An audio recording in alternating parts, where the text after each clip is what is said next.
Hello, hi, very good evening, all my students. This is Sangeeta and welcome to माँ Ganga home science. माँ Ganga home science में आप सभी का बहुत बहुत स्वागत है। तो आज हम पढ़ने वाले हैं क्या, वस्त्र विज्ञान। वस्त्र विज्ञान में हमें क्या क्या पढ़ना है। हमें जितने भी टर्म इसमें दिए हैं वो सारे के सारे कसीदा, चिकनकारी, फुलकारी और पटोला वगैरह हैं। इक्कत कहाँ की है और टेपेस्ट्री, शॉल, किनख्वाब और जामदानी, मलमल, इससे संबंधित हमें बात करनी है। उसके बाद हमें इसके क्वेश्चन भी करने हैं इसी क्लास में। तो हम स्टार्ट करते हैं। पहले हम देख लेते हैं ब्रॉकेट क्या है। पहले हम रिवीजन कर लेते हैं, यानी ब्रॉकेट क्या है, ब्रॉकेट कहाँ की है। तो ब्रॉकेट हमारी बनारस की है। इसमें क्या क्या होता है, कौन से कपड़े पर बनाई जाती है। तो ये हमारी ब्रॉकेट अंग्रेजों द्वारा, ये किसके द्वारा बनाई गई, तो अंग्रेजों द्वारा उन वस्त्रों को दिया गया नाम है। यानी ये नाम ब्रॉकेट नाम किसने दिया, तो अंग्रेजों ने दिया। सर्दी हो गई है। ब्रॉकेट अंग्रेजों द्वारा उन वस्त्रों को दिया गया नाम है जिसकी सतह पर सोने चांदी के तारों से निर्मित नमूने ही प्रमुख रूप से दिखाई देते थे। इनमें भीतरी धागा छिप जाता था। कहाँ का भीतरी धागा छिप जाता था और ऊपर की ओर केवल सुनहरा रूप दिखाई देता था। वह हमारा क्या, ब्रॉकेट होता था। किस समय, अंग्रेजों के समय में अंग्रेजों ने ये नाम दिया था। ये कहाँ का था, बनारस का था।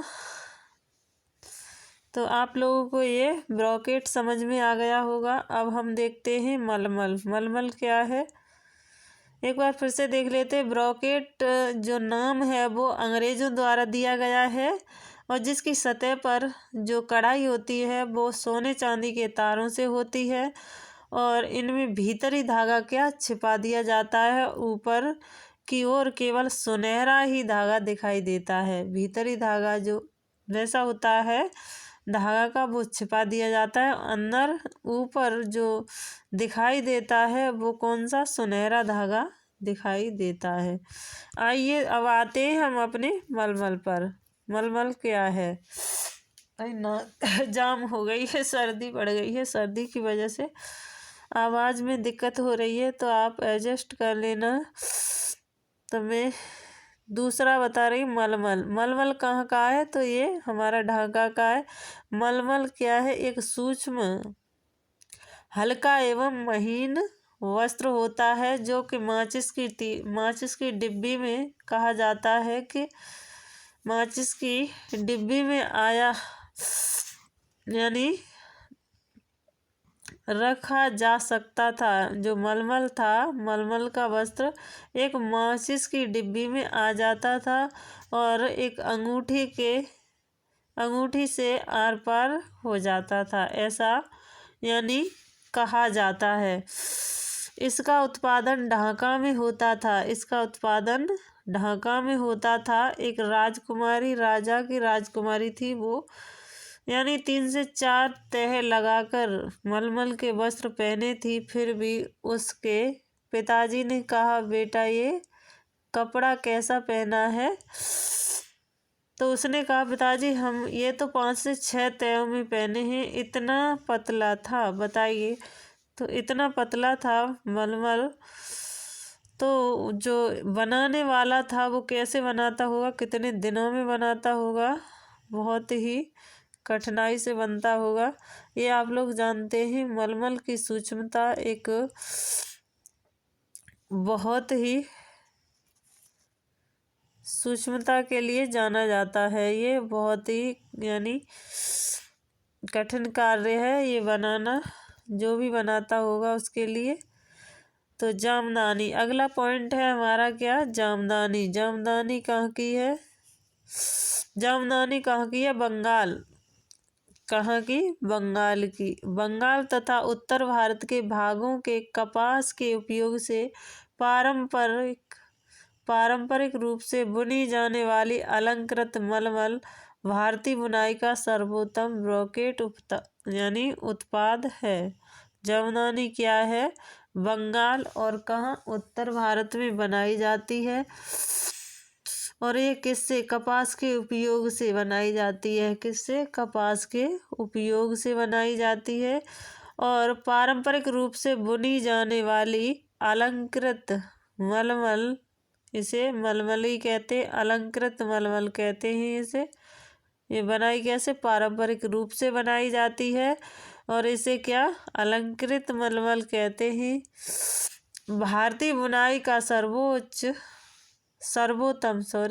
भारतीय बुनाई का सर्वोत्तम ब्रोकेट उत्पाद है। यानी हमारी जो भारतीय बुनाई है उसमें उच्च स्थान पर कौन है? तो ब्रोकेट है। ब्रोकेट का उत्पादन है। आगे देखते हैं किनख्वाव। किनख्वाव क्या है? अबे रवा बहता पानी किनख्वाव काम खाओ। ये कहाँ के? किनख्वाव। किनख्वाव का अर्थ है सुपन के समान सुंदर, सपनों से कम नहीं। इसी नाम से इस वस्त्र की सुंदरता, आकर्षण, अलौकिकता एवं वैभवशालीता का सहज ही अनुमान लगता है। तो ये हमारा क्या है? किनख्वाव। किनख्वाव कैसा? एक स्वप्न के समान सुंदर, यानी किसी ने ऐसा वस्त्र कभी देखा ही नहीं हो, इतना सुंदर हुआ करता था किनख्वाव। किनख्वाव ये किसका था? ये भी ब्रोकेट का ही भाग है, किनख्वाव। अगला पॉइंट है शॉल। शॉल कहाँ की प्रसिद्ध है? शॉल हमारी कश्मीर की प्रसिद्ध है। कश्मीर एवं हिमाचल प्रदेश में कौन सी शॉल बनाई जाती है? तो हिमाचल प्रदेश की कौन सी? कन्नी शॉल। उत्पादन के लिए चर्चित है। यानी कश्मीर और हिमाचल प्रदेश शॉल उत्पादन के लिए चर्चित है। कौन कौन से? जो हमारी NCERT है। आप लोगों को मैं बता दूं कि ये NCERT से लिया है, जो भी है जिसमें।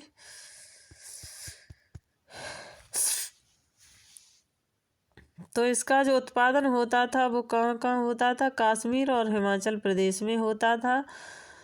और शॉल की संरचना ऊनी रेशों से होती थी। 14वीं शताब्दी से फारसी प्रभाव के कारण कश्मीर में शॉलों का उत्पादन होने लगा। यानी 14वीं शताब्दी से फारसी प्रभाव के कारण, किसके? फारसी प्रभाव के कारण कश्मीर में शॉलों का क्या? उत्पादन होने लगा। अगले प्रश्न पर आते हैं।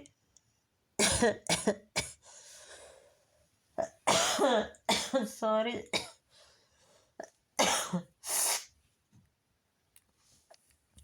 देखिए अगला प्रश्न है हमारा, अगला पॉइंट है टपेस्ट्री। टपेस्ट्री क्या है? टपेस्ट्री एक प्रकार की जटिल बुनाई है। क्या है? एक टपेस्ट्री एक जटिल बुनाई है। इसका उपयोग कहाँ किया जाता है? शॉलों को बुनने के लिए किया जाता है। टपेस्ट्री एक प्रकार की बुनाई है। इसका उपयोग कहाँ? शॉलों को बुनने के लिए किया जाता है। अब आ जाते हैं टाई एंड डाई। ये क्या है? ये एक राजस्थान की बंधेज रंगाई है। यह वस्त्रों को बांधकर बुंदकियों को और धागे से कसकर बांध दिया जाता है। ये तत्पश्चात उसे रंगा जाता है। इससे धागे में बंधे स्थानों पर रंग नहीं चढ़ता है और शेष सभी स्थान पर रंग चढ़ जाता है। यह बांध कर रंगने की क्रिया टाई एंड डाई कहलाती है। आगे देखते हैं इक्कत। इक्कत क्या है? टाई एंड डाई डिजाइन वाले कपड़े बनाने की एक जटिल क्या है? प्रक्रिया। टाई एंड डाई डिजाइन वाले कपड़े बनाने के लिए क्या जटिल प्रक्रिया है? इसे इक्कत कहते हैं। इसे क्या कहते हैं? इक्कत कहते हैं। अगले प्रश्न पर आते हैं। अगला पॉइंट है पटोला। पटोला। काठियावाड़ एवं गुजरात में निर्मित साड़ियाँ पटोला कहलाती हैं। काठियावाड़ एवं गुजरात में निर्मित साड़ियाँ क्या पटोला कहलाती हैं। पटोला वस्त्र अपनी सुंदरता के लिए विख्यात है, विश्व विख्यात है। पटोला वस्त्र अपनी सुंदरता के लिए क्या है, विश्व विख्यात है। अगला प्रश्न है कसीदाकारी। कसीदाकारी क्या है? सुई या सुई जैसे औजारों का प्रयोग करके रेशम, सूत, स्वर्ण, चांदी के धागों से कपड़ों की सतह को अलंकृत करने की कला कसीदाकारी है। क्या है? कसीदाकारी क्या है? सुई जैसे औजारों का प्रयोग करके रेशम, सूत, स्वर्ण, चांदी आदि प्रकार के धागों से कपड़ों की सतह पर अलंकृत करके नमूने बनाए जाते हैं, कला की जाती है, उसे ही हम क्या कसीदाकारी कहते हैं। अगला पॉइंट है फुलकारी। फुलकारी कहाँ की है? फुलकारी भी हमारी कहाँ की? पंजाब की फुलकारी दस्तकारी कला है। क्या है? दस्तकारी कला है। फुलकारी का अर्थ है पुष्पकार या फूलों का कार्य।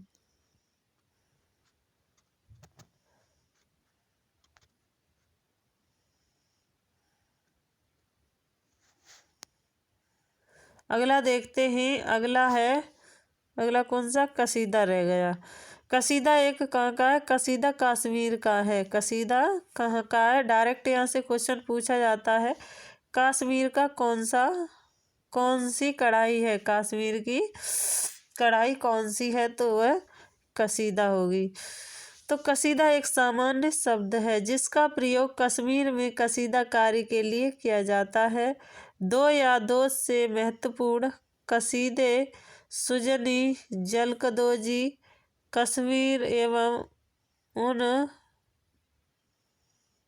की भूमि है, अतः कसीदा ऊनी कपड़ों पर किया जाता है। कसीदा किस पर किया जाता है?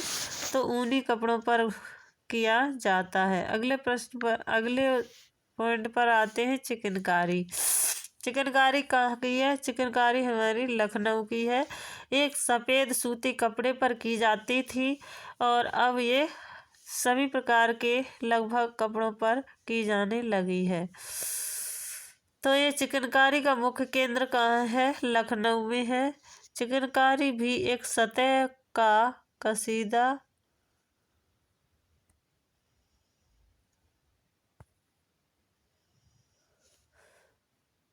आगे अब हमारे क्या वो क्वेश्चन आ चुके हैं। क्वेश्चन हमारे आ गए तो क्वेश्चन देख लेते हैं हम।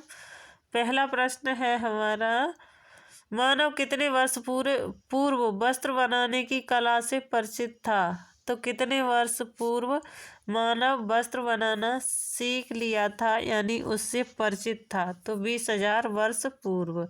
B is the right answer. अगले प्रश्न पर आते हैं।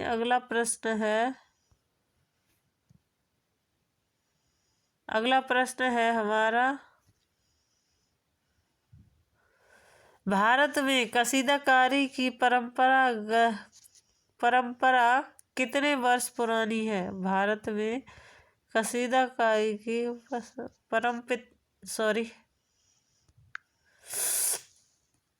क्या गया?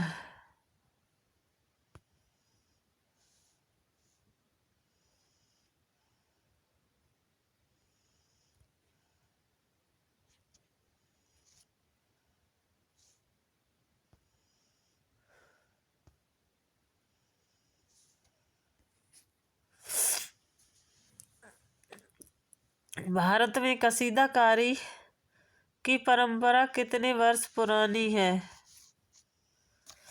तो 5,000 वर्ष पूर्व, 3,000 वर्ष पूर्व, 20,000, 2,000 वर्ष पूर्व या 10,000 वर्ष पूर्व।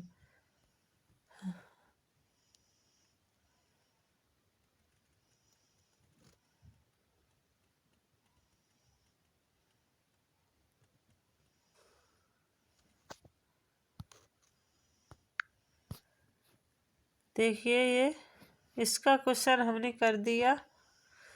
तो भारत में कसीदाकारी की परंपरा कितने वर्ष पुरानी है? तो 5000 वर्ष पुरानी है। अगले क्वेश्चन पर आते हैं। अगला क्वेश्चन है क्वेश्चन नंबर 3। कपास का घर किसे कहा जाता है? नेपाल, श्रीलंका, इनमें से कोई नहीं, भारत। तो कपास का घर हम भारत को कहेंगे। अगला प्रश्न है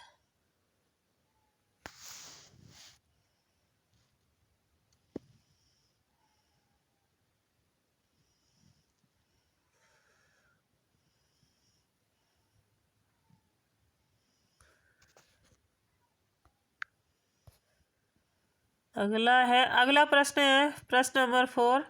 ये क्या कह रहा है? इसमें मलमल का उद्गम स्थान है तो ढाका, बीजिंग या काठमांडू, टोक्यो। तो इसका जो राइट आंसर होगा ए इज द राइट आंसर। अगले प्रश्न पर आते हैं। अगला प्रश्न है निम्न में से यानी निम्न में कौन सा मलमल का काव्यात्मक नाम है? तो हवा, वप्त हवा, शबनम, एक काव्यात्मक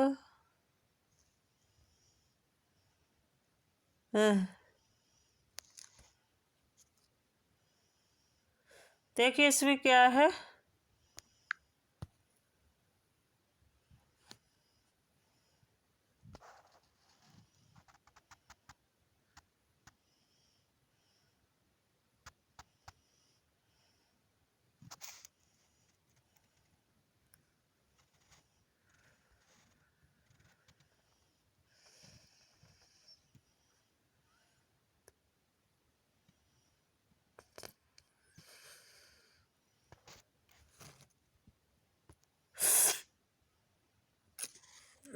देखिए निम्न में से कौन सा मलमल का काव्यात्मक नाम है? तो कौन सा है? बप्ताहवा, अबेरवा, शबनम, उपरोक्त सभी। तो इसका क्या राइट हो जाएगा? उपरोक्त सभी। वप्त हवा भी शबनम का भाग है, बहता पानी मतलब होता है। और अब एक हाँ शबनम और उपरोक्त सभी।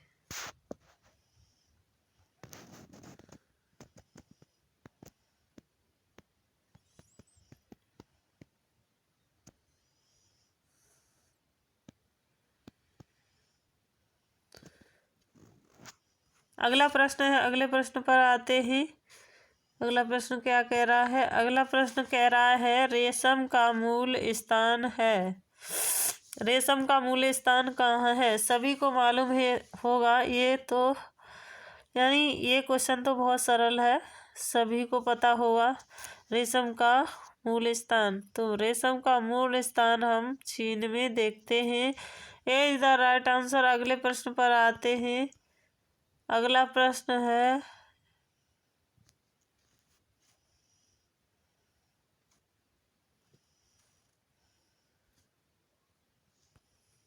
ये हो गया चीन। अगला है ओहो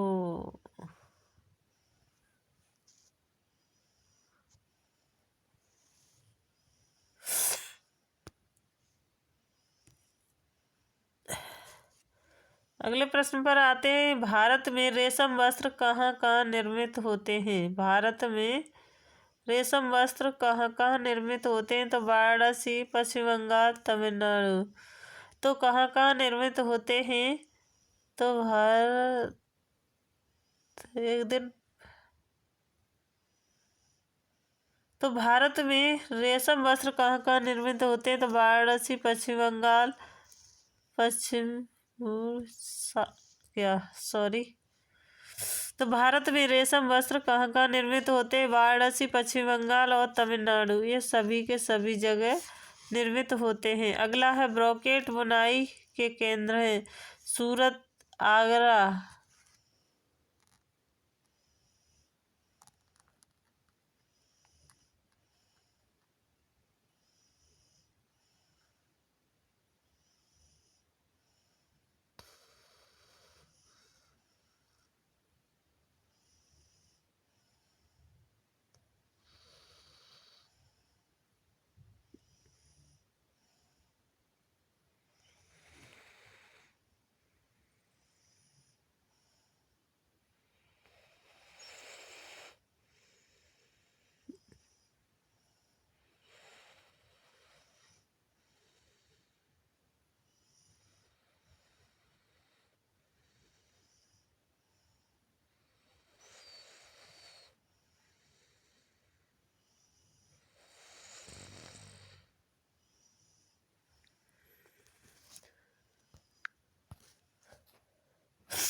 अगला प्रश्न है, अगले प्रश्न को देखते हैं। देखिए, कलाई में बांधा जाने वाला धागा किसके द्वारा सफेद, पीला और लाल रंग का होता है?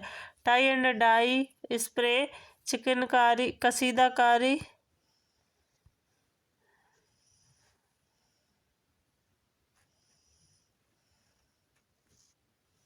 तो ये किससे होता है? आप लोग बता सकते हैं, सभी को मालूम होगा। तो ये टाई एंड डाई राजस्थान की है, और भी कई जगह ये बनाई जाती है। तो ये हमारा राइट आंसर ए होगा।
वही तबीयत हंसी बहुत तेज हो गई है।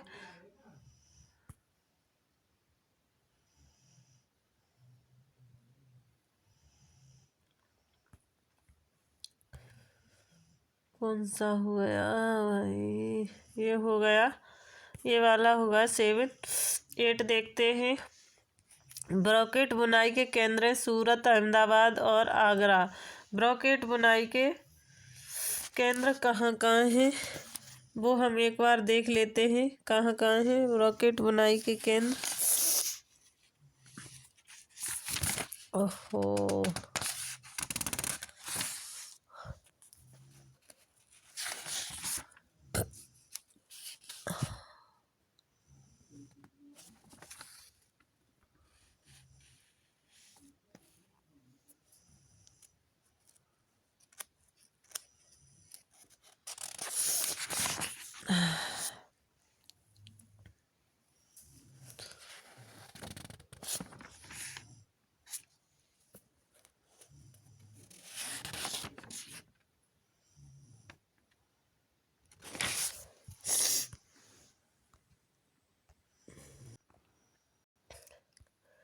देखिए, ब्रॉकेट के बारे में हम और भी देख लेते हैं। ब्रॉकेट यानी कहाँ कहाँ पर बनता है और क्या क्या इसकी विशेषताएं होती हैं, वो भी हम देख लेते हैं। देखिए, उत्तर प्रदेश में ये कहाँ बनता है? वाराणसी में बनता है, बनारस में बनता है। और इसकी विशेष शैलियाँ क्या होती हैं? विशेष शैलियों में इनकी क्या बुनाई एक प्राचीन परंपरा रही है। और प्राचीन परंपरा रही है। और जो यहाँ लोकप्रिय उत्पाद ब्रोकेट या किनखाव कहते हैं इसे। इसका अर्थ है किनखाव, यानी ब्रोकेट को ही हम क्या किनखाव कहते हैं। और ऐसी वस्तु जिसका आदमी सपना भी नहीं देख सकता, और ऐसा कपड़ा जो सपने में भी नहीं दिखाई देता, स्वर्णिम जैसा हो। और किनखाव की शोभा एक ललित और कपड़े की भारी कीमत ने इसका नाम किनखाव दिया है। तो ये हमने क्या समझा, उत्तर प्रदेश वाराणसी का जो ब्रोकेट है उसे ही हम दूसरी भाषा में किनखाव कहते हैं। किनखाव कैसा है, इसकी विशेषता क्या है, तो इसकी एक विशेष शैली द्वारा इसकी बुनाई की जाती है। प्राचीन परंपरा रही है। लोकप्रिय उत्पाद ब्रोकेट है। किनखाव का अर्थ है यानी ब्रोकेट ही होता है। ब्रोकेट या किनखाव एक ही बात होती। ऐसी वस्तु जिसका आदमी सपना भी नहीं देख सके, ऐसा कपड़ा जो प्राय सपने में देखा भी न हो, और स्वर्णिम जैसा सुंदर। और इसका जो निर्माण होता है यानी जहाँ बनता है, किनखाव दिया है, पर ये बनता कहाँ कहाँ है वो केंद्रों के नाम देख लेते हैं। तो सबसे पहले अहमदाबाद है, अहमदाबाद हमारे यहाँ मिल रहा है, तो अहमदाबाद है। उसके बाद आगरा है, आगरा भी मिल रहा है। उसके बाद सूरत है। तीनों के तीनों मिल रहे हैं। यहाँ ब्रोकेट बुनाई की जाती है, तो हमारा इसमें D is the right answer हो जाएगा। उसके बाद और भी हैं जो यानी जहाँ जगह है जहाँ ब्रोकेट बनाई जाती है। फिर से हम देख लेते हैं। अहमदाबाद, अहमदाबाद, आगरा, सूरत, तंजावुर और तिरुचिरापल्ली, बहरनपुर, दिल्ली इत्यादि स्थानों पर जरी यानी ब्रोकेट बनाने के कार्य किए जाते हैं। ये केंद्र प्रसिद्ध हैं ब्रोकेट के लिए। ब्रोकेट के लिए कौन कौन से केंद्र प्रसिद्ध हैं, तो आगरा, अहमदाबाद, सूरत, तंजावुर और तिरुचिरापल्ली, बहरनपुर, दिल्ली इत्यादि स्थानों पर ये ब्रोकेट बनाई जाती है। अगले प्रश्न पर आते हैं। अगला प्रश्न है ऊनी शॉलों के लिए सर्वाधिक प्रसिद्ध है। ऊनी शॉलों के लिए सर्वाधिक प्रसिद्ध कौन सा है, कश्मीर है। ए इज द राइट आंसर। तो ऊनी शॉलों के लिए सर्वाधिक प्रसिद्ध कश्मीर है। तो इसमें हम थोड़ा सा देख लेते हैं। तो टेपेस्ट्री बुनाई भी देख लेते हैं थोड़ा सा। टेपेस्ट्री क्या है, टेपेस्ट्री एक बुनाई है। क्या है, टेपेस्ट्री एक बुनाई है। और ये यानी असमतल बाने के सिद्धांत का प्रयोग है, यानी असमतल बाने के सिद्धांत का प्रयोग है। सॉरी। अतः बहुरंगी धागों का इस्तेमाल किया जाता है, फलस्वरूप कपड़ा दोनों ओर से एक जैसा दिखता है। टेपेस्ट्री क्या है, यह एक बहुरंगी कपड़ा है और इसमें क्या बाने धागों का प्रयोग किया जाता है। और ये एक क्या है, दोनों तरफ एक जैसा होता है, एक जैसा दिखता है।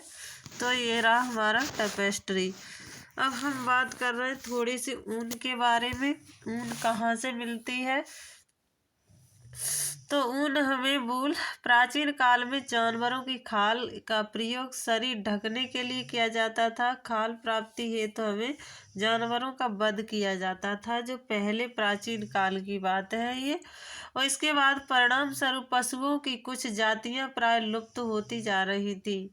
ये कारण बना जब पहले के लोग थे वो पशुओं को मार दिया करते थे और उसका शिकार बना लिया करते थे। उसकी त्वचा थी तो उसका वो पहनने में उपयोग किया करते थे। तो धीरे धीरे ये प्रक्रिया चलती रही। इस प्रक्रिया के कारण क्या हुआ कि जो भी हमारे जीव जंतु थे, पशु थे, उनकी प्रजातियां क्या लुप्त होने लगी, कम ही होने लगी। तो फिर क्या हुआ, कालांतर में वह प्रयास किया जाने लगा कि पशुओं की खाल से बाल प्राप्त किए जाएं। यानी उसी समय मनुष्य ने सोचा कि खाल की जगह अगर पशुओं से बाल उतार लिए जाएं, पशुओं के बाल प्राप्त किए जाएं, तो ऐसा करने से पशुओं का वध भी नहीं होगा और कुछ समय बाद ऐसी विधि और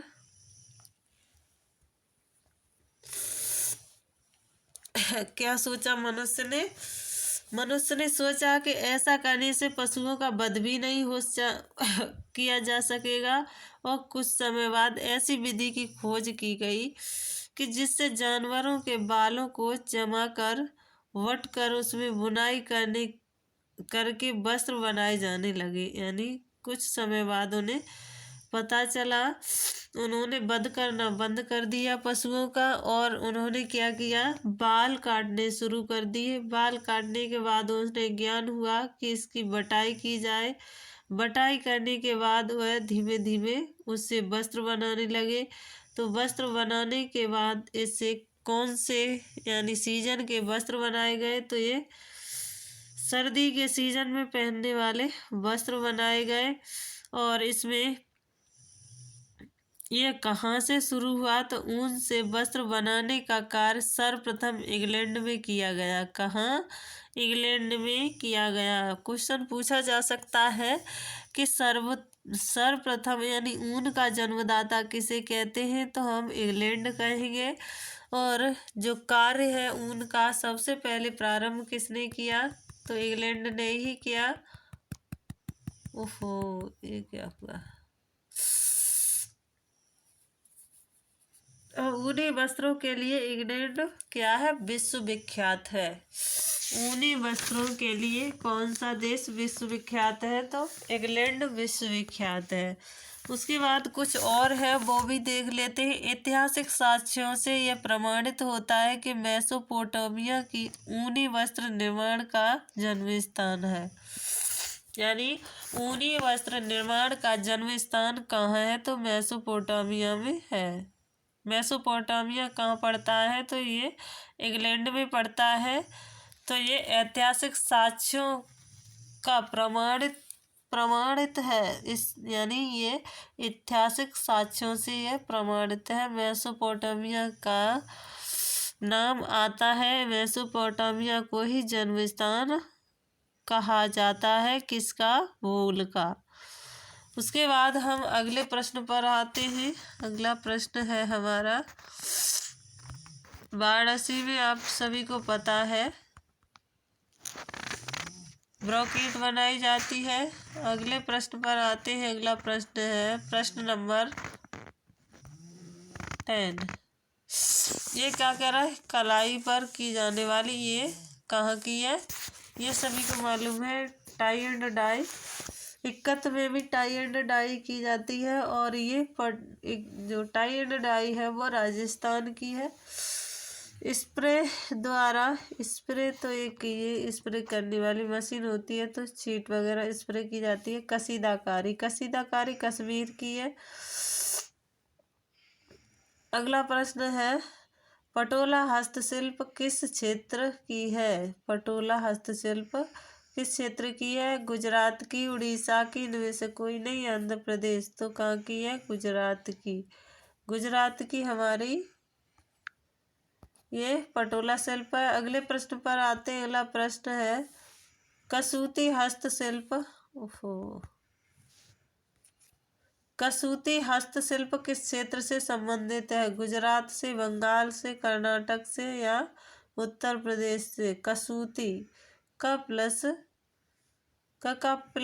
का अर्थ होता है कर और सूती का अर्थ होता है सूती, मतलब कॉटन। का प्लस सूती, कसूती। और उसके बाद बंगाल, उसके बाद उत्तर प्रदेश। तो इसका जो सॉरी कहाँ आ गए,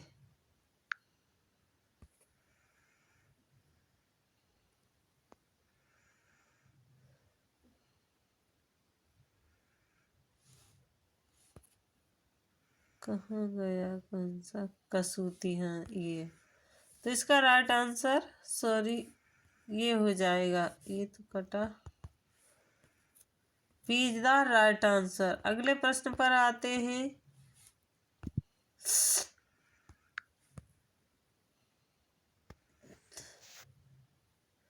कांथा किस प्रदेश की हस्तकला है? तो बंगाल की, गुजरात की, बंगाल की, ओहो, गुजरात की या उत्तर प्रदेश की, कहाँ की ये हस्तकला है? तो ये कांथा बंगाल की है। अगले प्रश्न पर आते। अगला प्रश्न है, चिकनकारी का केंद्र है कौन सा? कर्नाटक, अहमदाबाद, लखनऊ, मुंबई। तो चिकनकारी का कहाँ है केंद्र? तो लखनऊ में केंद्र है। अगला प्रश्न है, अगले प्रश्न पर आते हैं। अगला प्रश्न और आज का हमारा ये लास्ट प्रश्न है। चम्मा रुमाल का निर्माण कहाँ होता है? हिमाचल प्रदेश, कर्नाटक, कश्मीर और उत्तर प्रदेश। कर्नाटक में अभी पढ़ा, तो कौन सी? कसूती, कसूती कर्नाटक की।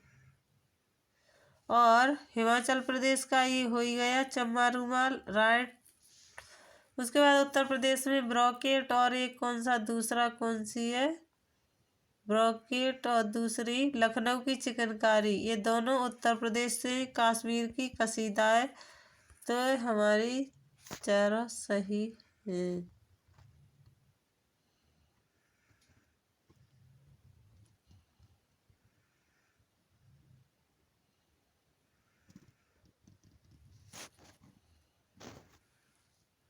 उसके बाद देखते हैं, उसके बाद, हाँ ये लास्ट हो गया। तो आज के लिए बस इतना ही। मिलते हैं हम अगली क्लास में ऐसे ही टॉपिक के साथ। और आप लोगों को ये क्लास कैसी लगी फीडबैक जरूर दें। तो thank you so much, thank you.